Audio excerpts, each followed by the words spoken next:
G'day guys and gal! The Horus Heresy is the creme de la creme of Warhammer lore. Hundreds of compelling characters, dozens of awesome moments, and various well thought out and engaging conflicts and battles. It was very well written, but not perfect. Some Primarch motivations were a bit strange, others had their entire personalities and motivations flipped around just because the plot demanded it. As such, a few of the brave souls in the Warhammer community that have a lot of spare time have rewritten the Heresy, but with some minor changes that cause the mother of all butterfly effects. We've already had a look at the OG alternate heresy, the Dornian heresy, and whilst that was good, it suffered from a lot of the same issues as the original canon heresy. That being that they didn't really know how to make some Primarchs turn against the Emperor, so some of the motivations were a bit questionable. The Roboutian heresy, where all the Loyalists become traitors and vice versa, as well as Guilliman being the Arch Heretic, fixes a lot of these writing issues, and in my opinion, is the best alternative heresy, with the character motivations and plot points being super interesting and believable. After all, it would take one hell of a writer to justify Rogal Dorn, Sanguinius, or Guilliman's betrayal, so it's a good thing that one hell of a writer gave it a shot.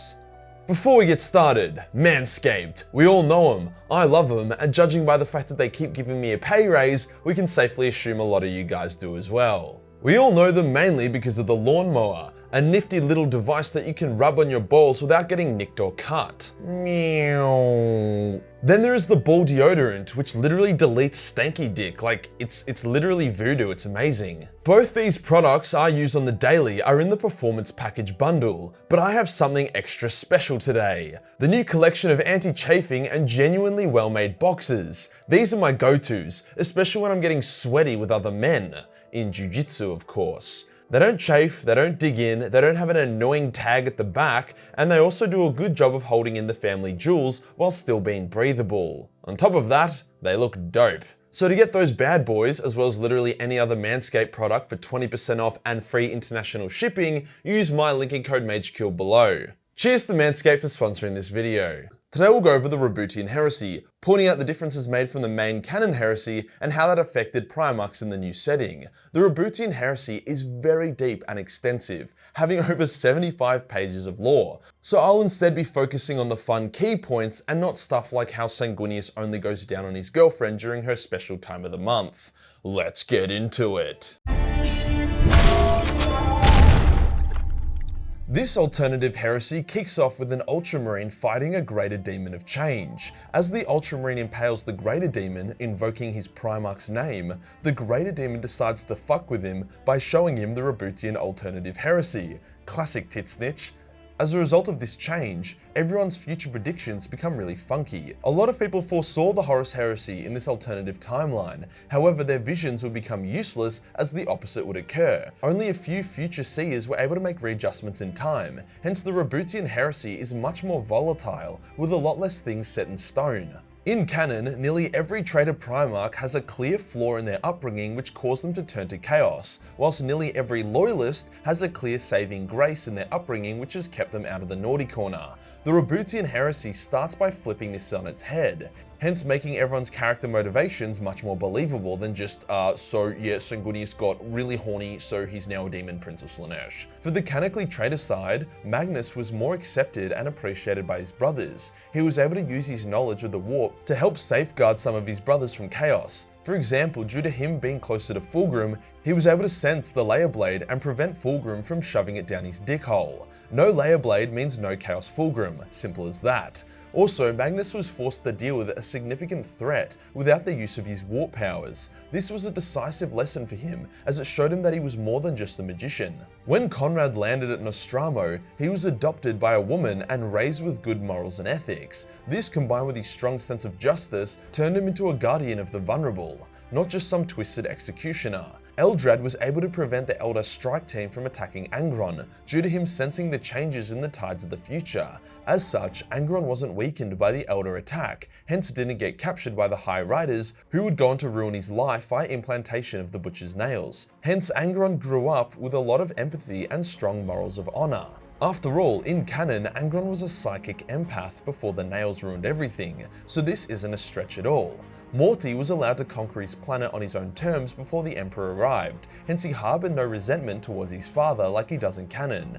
Lorgar was adopted by a kind couple who had lost their previous son in a holy war. They were declared heretics and treated poorly, hence when Lorgar was exposed to religion, he had already had a bad experience with it and he rejected it outright, becoming a hardline atheist, which was what the Emperor originally planned for him. After all, the Wordbearers were designed to spread the Imperial truth due to their charisma. With no Corfarion gaslighting and manipulating him, Lorgar was able to see and think clearly. Perturabo's father died a lot earlier, meaning Purdy had his breakdown a lot earlier. This was good, as it allowed Purdy to face his internal bitterness and resentment at a point in his life where the galaxy wasn't shitting itself. As such, when Purdy entered the Great Crusade, he was sure of himself and much more liked by his brothers. Alpharis and Amigan became friends with the much more likable Conrad. As such, Conrad is able to tell them to stop being such random mysterious dicks about everything. He said, "Oi, life isn't a fucking Rubik's Cube you can join, fuckheads." This resulted in them being much more decisive and straightforward, rather than the extremely confusing Legion we have in canon. These are all relatively minor changes that significantly alter the course of the Heresy. A different adoptive parent here, a different decision there. For the canonically Loyalist side who become traitors in this setting, here is what happened with their upbringings. The Lion was more deeply affected by the Chaos Beasts on Caliban. Whilst he still slew them and resisted them, the exposure to them left a small taint on his soul, which would slowly grow. Leman Russ's slaughtering of the 2 lost Primarchs had a much more profound effect on him, making him more ruthless, vicious and paranoid. Rogal's mini-empire had been hit very hard by the Orcs, flaring that deep rage within him a lot earlier than we see in canon. Vulcan discovered that he was a perpetual much earlier on, giving him a godlike superiority complex as he realized he was basically unkillable. Corvus Corax was unable to escape from the minds of his prison world like in canon. Instead, he was discovered and heavily experimented on, causing his sanity to be a bit cooked by the time the Emperor discovered him. As such, his first conversation with the Emperor, which in canon permanently cemented his loyalty, went really poorly. Ferrus had the same origins. His fall to chaos came much later on, which I'll explain when we get there. Sanguinius is in the same boat, having the same origins except being slightly more paranoid about his legion's gene flaws and being a bit more desperate to fix them, resulting in a decision that would cuck him in the future. Jagadai was caught in a warp anomaly that kept him sidelined for most of the Heresy, but did result in demonic possession. Guilliman's fall was pretty intricate. When the Chaos Gods realized that the Heresy would not play out the way they originally thought it would, they got Be'lakor to go fuck with G-Man, tormenting him by killing those he loved. Be'lakor baited Guilliman to the Eye of Terra, causing G-Man to basically go full Arthas mode. If you haven't played Warcraft 3, which the writer of the Roboutian Heresy most certainly has, a Dreadlord attacks humanity and causes obscene destruction. The noble but overzealous Arthas follows the Dreadlord to the frozen wastes, suffering a lot of attrition with his army. He finally allows himself to be corrupted to gain the power he needs to vanquish the foe.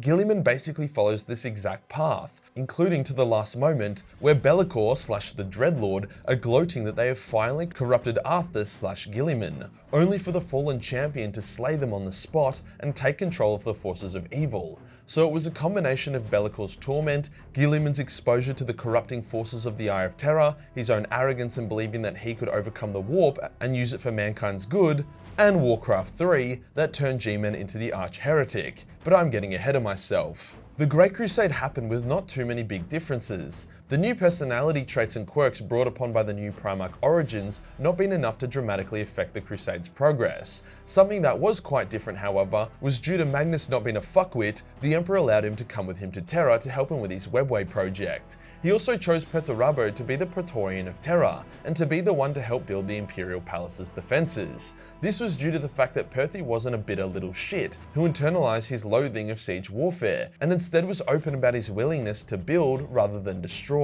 That, plus the fact that Rogal was an angry little shit, made Perty the better option. All in all would happen the same, with the Orcs being crushed and Horus being raised to War Master, igniting the jealousy of Guilliman, the Lion and Rogal. Conrad would witness the horrific war crimes and destruction caused by the Salamander's love of fire, as well as the rage of Dawn.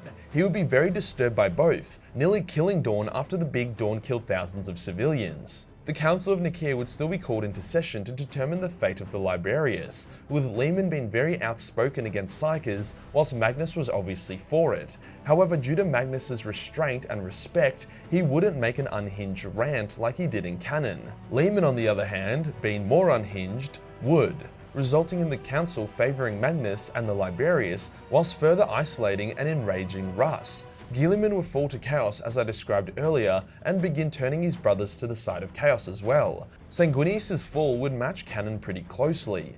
Guilliman would send him to Cygnus Prime to uncover a cure for the Red Thirst. There, Sanguinius would be tempted by Charis to embrace chaos to cure his sons. Miros would protest, like in canon, but get cut down by the other angels. Sanguinius would embrace the power of Slaanesh, which would overcome the berserk nature that the Red Thirst and the Black Rage brought on. Despite being cured of the rage, the power of Slaanesh made drinking blood an incredibly orgasmic experience, making all the Blood Angels a bunch of vampires from True Blood. Ferris would get slapped around by a warp storm, resulting in him getting ambushed by the forces of Nurgle. After fighting them off and retreating, it was revealed that he and his legion had been infected by Nurgle's rot. As he didn't really believe in Psykers, he didn't have the librarians he needed to cure him or fight off the infection, hence he became desperate. Guilliman told him that the Emperor had the cure in the Imperial Palace, but would burn Ferris before he handed it over to him. In desperation for a cure, Ferris joined Guilliman. Funnily enough, the only part of Ferris that was unafflicted by the rot was his necrodermis hands. In a fit of rage, Lehman had attacked the barely defended Prospero, as Magnus was on Terra, burning the world and slaughtering its people. This act caused a massive psychic backlash, breaking open the Emperor's Webway project and confining him to the Golden Throne to keep it secure. After his rage, Lehman realized he had gone too far, and that the Emperor would cast them out and kill him. Guilliman then approached Lehman and said that if he joined his cause, all would be forgiven, kinda like how it went down with Perturabo in canon. Meanwhile, Fulgrim and his legion were pulled into the Webway by a Dark Elder ambush, who believed Fulgrim would become a servant of Slaanesh due to their inaccurate future readings. Hence he was knocked out of the game, and wasn't there for Ferris when Ferris needed him most. The Lion, Corvus and Vulcan also joined Guilliman's cause, as a result of Chaos exploiting their original defects. Kairos Fateweaver was able to convert the Lion by tapping into the taint in his soul. Corvus was already fucked in the head and was low-key obsessed with the warp, and Vulcan was a prideful dick. Jagadai Khan also joined, but due to his warp anomaly situation, couldn't be there in person for most of it. During his meeting with the Interrex, which happened in canon, Horus was wounded with a Chaos Knife wielded by a Dark Angel's assassin. He falls into this Chaos-induced coma as his soul begins dying, just like canon. However, due to the Thousand Suns being on hand, as well as the Interrex and the Imperium not going to war, the Interrex and Thousand Suns are able to cure Horus and keep him loyal. Guilliman declares jihad on the Emperor and the Istvaan dropsite massacre occurs, with the Night Lords, Alpha Legion and Death Guard being the three Loyalist legions, going up against Guilliman, Ferris and Rogel. It goes a similar way to canon. Very bloody. The Dark Angels, Salamanders, Raven Guard and White Scars join as backup for the Loyalists, but we all know what is about to happen. The three Loyalist legions are betrayed and gunned down by their supposed reinforcements. Conrad engages Vulcan in battle, killing the Fire Lord multiple times to no avail, as his perpetual powers keep him alive. Vulcan then kills Conrad. Alfarius fakes his death to escape, while Servitor and Mortarion are able to escape back to Terra. As the Night Lords and Alpha Legion are experts of guerrilla warfare, they fare a lot better than the canon Loyalists in terms of survival and counterattacks. Conrad had predicted something horrible was going to happen on Istvaan, hence he had only brought a small portion of the Night Lords. The rest had been split into dozens of warbands that had the sole mission of causing extreme havoc and sabotage to the enemy forces. Lorgar and Angron go to Ultramar to try purge it and take out the Traitor's home base. However, Guilliman expected this and activated the Ruin Storm, trapping the two Loyalist legions within Ultramar. Hence, when Guilliman attacks Terra, the Loyalists only have the Sons of Horus, the Iron Warriors, some Death Guard, and Thousand Sun survivors. Horus and Sanguinius clash. Horus gets the upper hand, but in a moment of weakness, hesitates, allowing Sanguinius to go full rape vampire on him and kill him.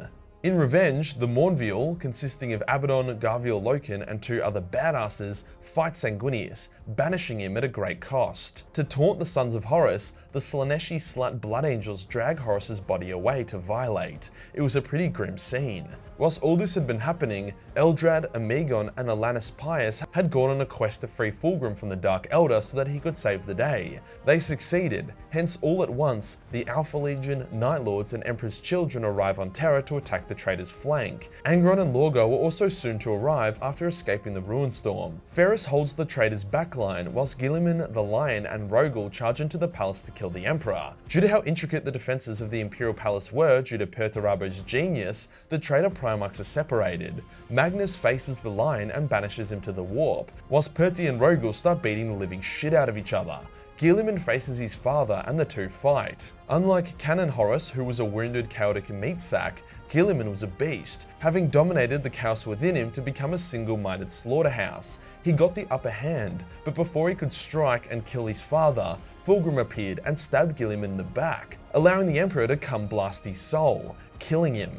The Emperor had taken a hell of a beating though, hence he was put into stasis on the Golden Throne by Perturabo whilst the traitors were routed from Terra. Jagadai was also killed by Mortarion during the siege. The traitors were pushed back to the Eye of Terror as well as the now tainted Ultramar, being hunted and purged as they did so.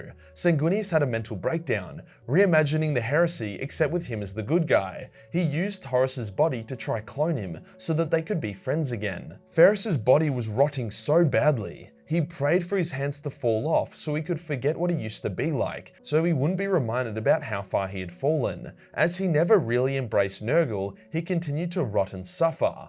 Rogel became a demon prince after the rage he felt from Perty beating his ass at the Iron Cage. Sigismund would fill the role of Khan, breaking the Imperial Fist Legion and founding his own warband called the Black Templars, who were equally as crazy as their Loyalist counterparts in canon, just with a different god. Vulcan would ascend to become a big-ass fucking demon dragon, killing Mortarion, however never really feeling the need to leave his homeworld.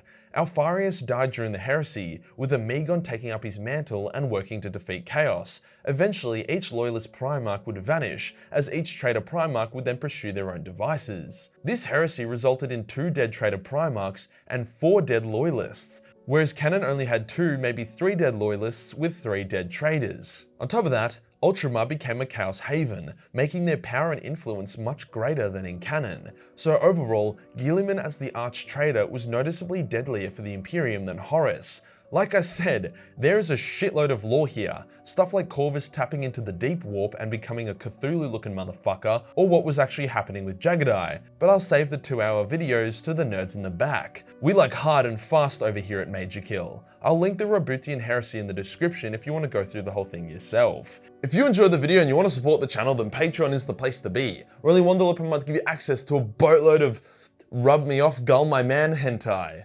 Hit the subscribe button and hit the real subscribe button for more alternative content. Join the Discord for more memes and I'll see you in the next one. Peace.